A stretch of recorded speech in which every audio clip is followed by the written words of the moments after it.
Hello everyone, I am Psychobolic, your envoy of despair, and welcome to what I watched recently. If you only care to hear me talk about anime, I'll probably leave like a timestamp down in the comments or something. You can find it, I'm sure. Otherwise, hey Sec, where the hell have you been? And the answer to that question is not watching anime. I ended up making, I built a new computer.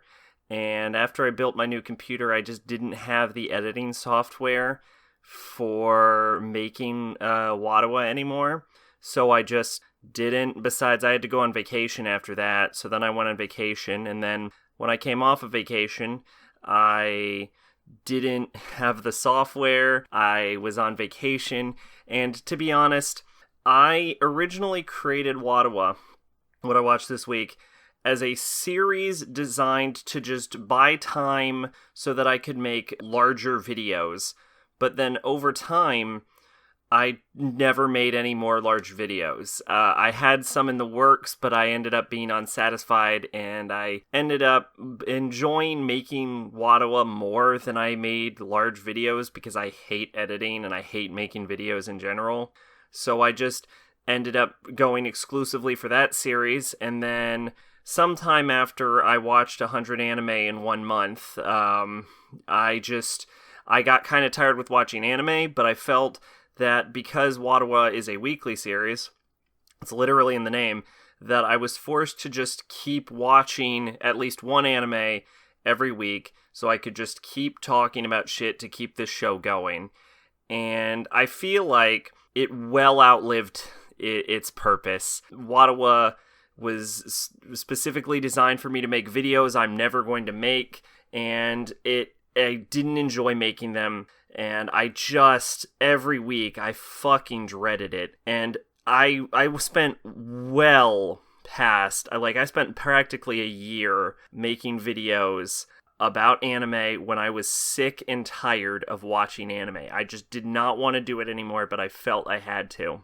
And so when I had these 2 weeks, 3 weeks break between making these WIWR videos, I just was like, I don't want to go back to that. And there's so much shit that I'd been neglecting to do and watch and play that I wasn't doing because I had to invest what little free time I had in creating WIWR, that that when I got the break, I was like, well, fuck it, I'd rather not make the series anymore anyway. I fucking hate making this goddamn series. I don't want to watch anime, so I just didn't. I just stopped. And I think I gave an explanation on Discord or something. I don't know, but if I did, that explanation is 4 months back because this decision was made about 4 months ago. And I intended to kind of make a WIWR episode just whenever I happen to watch anime, but I think I'm definitely going to put that series to bed now. And I was content with letting WIWR just die, but then I was watching something or doing something, I don't particularly remember, and this thought just popped in my head. I'm like, oh yeah, I had that anime channel. I wonder how that's doing. And so I just logged back into it, and I'm like, what's going on with that? And I was, first off, actually kind of surprised to see that I had been gaining subscribers. Not many, but I had been gaining them even though I hadn't made a video in 4 fucking months. And I had a few comments. One of them is the typical comment I get once every month, which is, you're saying Nejima wrong. To that I will say, I'm not gonna stop. I'm not. But the other comment is also, it's similar to comments I've gotten before, which was, thanking me for making the WIWR series and saying, oh, I miss your videos. And, I'd gotten comments like that before, saying, I turned people on to certain shows, or thanking me for making this shitty series I hated. But, it was the only real comment I'd gotten about it. I'd never gotten these kinds of comments after a 4-month hiatus of not making fucking videos.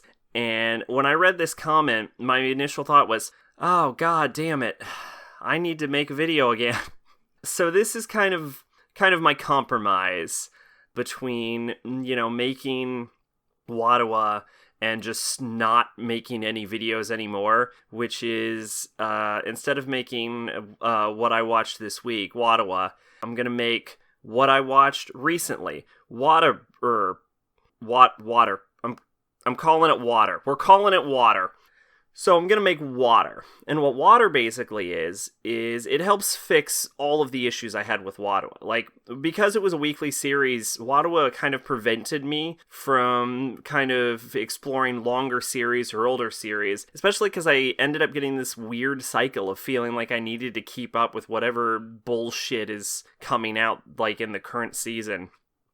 Water is going to be similar. It's going to be in the same style, and it's going to be the same low quality, low effort videos you've come to expect from me. But basically, I'm not going to make them weekly, probably. I'm going to make them whenever the fuck I feel like. And this gives me the ability to kind of watch whatever I want and explore kind of longer titles. And, sometimes, maybe you'll get one, back to back on each week. And sometimes you won't get one for like 4 months. Who knows? Water's gonna be crazy. But when you do get them, I'm gonna talk about basically any anime I watched between the last gap and the first gap that I actually feel like would be worth talking about.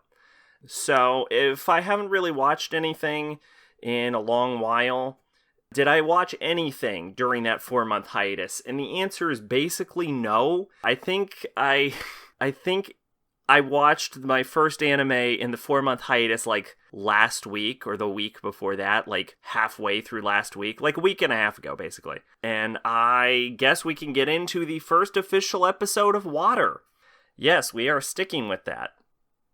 I watched the Chuunibyou movie Take On Me, which I think I mentioned I was going to watch a long time ago when it first came out, and I got the whole series on Blu-ray, partially to help support KyoAni, and partially because I wanted the whole damn series on Blu-ray. But as for the specific movie itself, basically, like, Rika's sister is like, yo, I'm moving to Italy, and like, you're coming with me, and they're like, oh no, if we move to Italy, me and Yuta is going to be separated. And so they get the gang together, and they all decide that the best solution to this problem is for Yuta and Rika to elope and just go around Japan, because if they elope, luckily them eloping was not their full plan.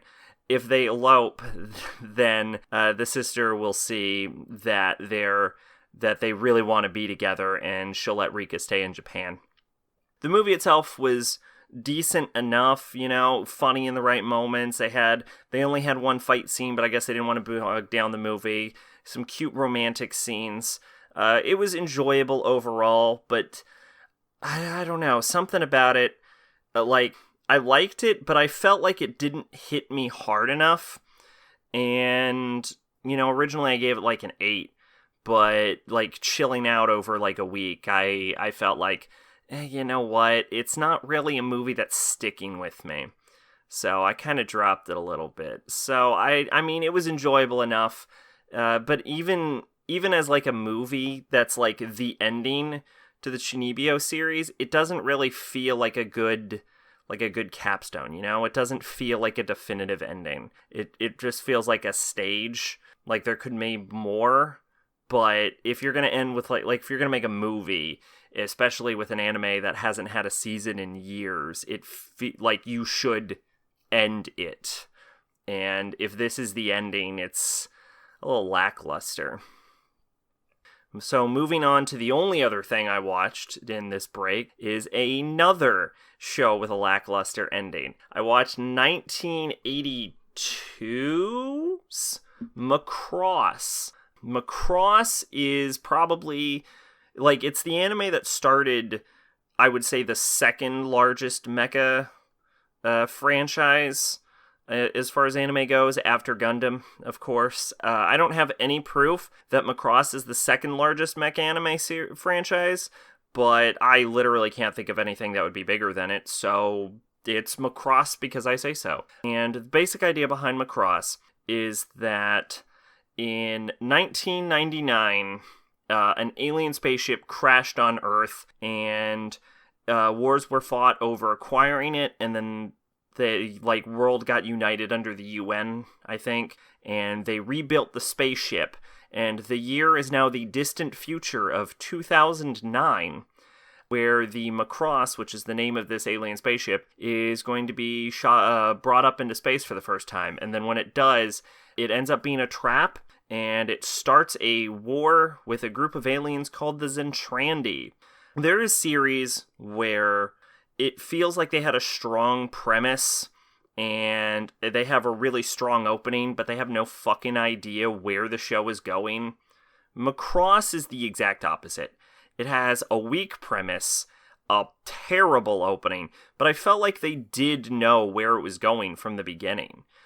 It's really not interesting for the first 8 episodes, but once we get into episode 8 or 9 or something like that, we become introduced to the concept of protoculture and culture. So we find out that the Zentrandi have weaknesses to things like kissing and singing and art and just basic forms of expression.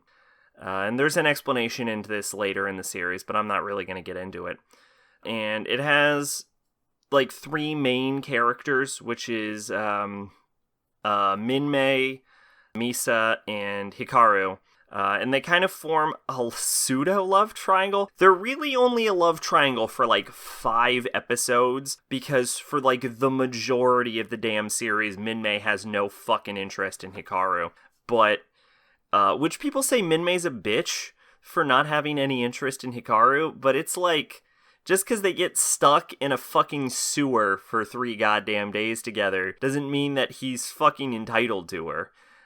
So, and Minmay's fucking nice to everyone, except for Kifune, her cousin. She's nice to everyone except for her cousin, which, to be fair, her cousin is the fucking worst and no one's nice to him, so good. But yeah, so I don't really get the Minmay hate. But what I really appreciate about Macross is that the characters suck at the beginning. Basically, all of them are pretty generic, just flat little pieces of white bread. But, as the series goes on and what minor, sort of cliche hang-ups they have begin, to get expounded on, it becomes, they become more in-depth characters as it goes, as they, react to the scenarios around them. And by the end of it, it kind of...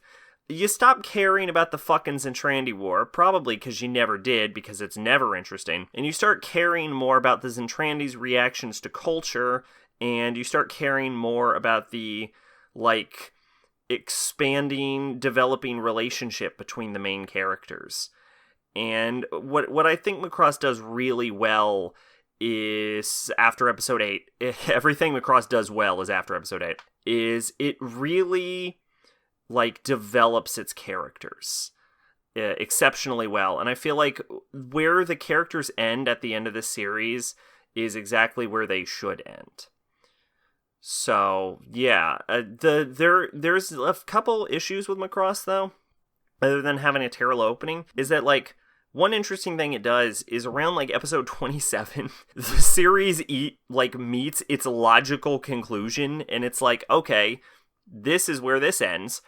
Macross has 36 episodes, so they keep going for 9, 10 more episodes after the logical conclusion. There's a time skip after the logical conclusion of Macross, and you think it's wow, I'm surprised they're still going with it. And you wonder, do they have enough material for 9 episodes after the conclusion in episode 27? And the answer is no, they did not. They had enough for 5 episodes, and then the last 3 episodes just kind of drag out the plot a little bit, especially with the love triangle angle. But by the end, I feel like everyone gets to where they should have gotten, and I feel like the ending suits the characters and the setting pretty well. It wasn't particularly climactic, which is why I transitioned the way I did, but overall, Macross was a pretty decent experience. I've been Sacrobolic, your Envoy of Despair. That was the first episode of WIWR. Bye!